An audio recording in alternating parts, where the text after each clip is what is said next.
У меня папа храпеть начал, причем храпит по-разному. Он может менять стиль своего храпа прям в моменте. Он может лежать и такой...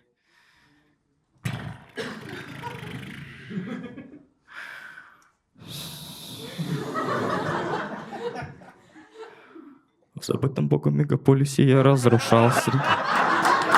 Причем ее вообще невозможно разбудить, он может вообще в любых условиях спать. У меня мама вообще не такая. Мама у меня может проснуться даже от собственного храпа. Она может лежать и такая...